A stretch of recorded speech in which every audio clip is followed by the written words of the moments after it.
Tally prime શું છે?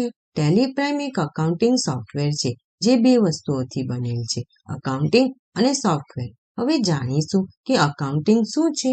Accounting કોઈ પણ વસ્તુની એન્ટ્રીને રેકોર્ડ કરો છો તો તેને અકાઉન્ટિંગ કહે છે. જેવી રીતે તમે કોઈને માલ વેચ્યો કે માલ ખરીદ્યો કે પેમેન્ટ આપ્યું કે લીધું તો શું થાય છે? ટ્રાન્ઝેક્શન થાય છે. તો ટ્રાન્ઝેક્શનને શું કરીએ છીએ? રેકોર્ડ કરીએ છીએ. અને કોની મદદથી રેકોર્ડ કરીએ છીએ? સોફ્ટવેરની મદદથી. તો એ શું બન્યું? Accounting software. તો ટેલી પ્રાઇમ એ બે વસ્તુથી બન્યું છે, અકાઉન્ટિંગ અને સોફ્ટવેર.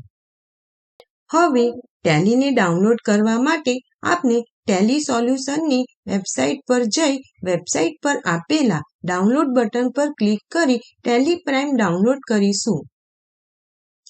ટેલી પ્રાઇમ ડાઉનલોડ થઈ ગયા બાદ સૌથી પહેલા આપણે કંપની ક્રિએટ કરીશું. પરંતુ કંપની ક્રિએટ કરતા પહેલા તેમાં સિક્યોરિટી કંટ્રોલનો ઓપ્શન અનેબલ કરીશું. તે માટે F12 કી દબાવી કન્ફિગરેશનમાં જઈ use Tally vault password to encrypt company data અને use user access control yes કરીશું.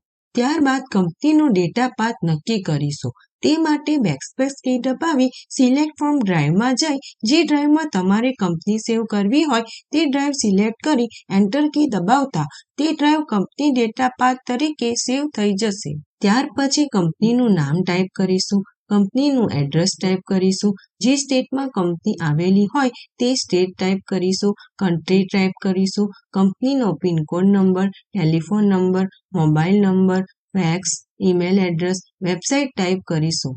હવે સમજીએ કે ફાઇનાન્શિયલ યર શું છે. તો યર બે પ્રકારના હોય છે.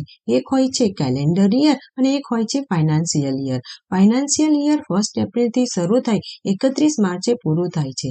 જેમ કે આપનું ફાઇનાન્શિયલ યર 1 એપ્રિલ 2025 થી 31 માર્ચ 2026 છે. જ્યારે કેલેન્ડર યર એ નોર્મલ યર હોય છે જે 1 જાન્યુઆરીથી શરૂ થઈ 31મી ડિસેમ્બરે પૂરું થાય છે. હવે આપણે બુક બિગિનિંગ ફ્રોમ વિશે સમજીશું. બુક બિગિનિંગ એટલે જ્યારથી તમે તમારો બિઝનેસ શરૂ કર્યો હોય ત્યારની ડેટ, એટલે કે જ્યારથી તમે તમારી બુક કીપિંગ શરૂ કરી હોય ત્યારની ડેટ. ઉદાહરણ તરીકે તમે ઓગસ્ટ મહિનામાં બુક કીપિંગ શરૂ કરી હોય તો ઓગસ્ટ મહિનાની ડેટ ટાઈપ કરવી. હવે આપણે સિક્યુરિટીમાં set Tally vault password to encrypt company data yes કરી ટેલી વોલ્ટ પાસવર્ડ સેટ કરીશું. ત્યારબાદ control user access to company data yes કરી યુઝર નેમ ટાઈપ કરી પાસવર્ડ ટાઈપ કરીશું.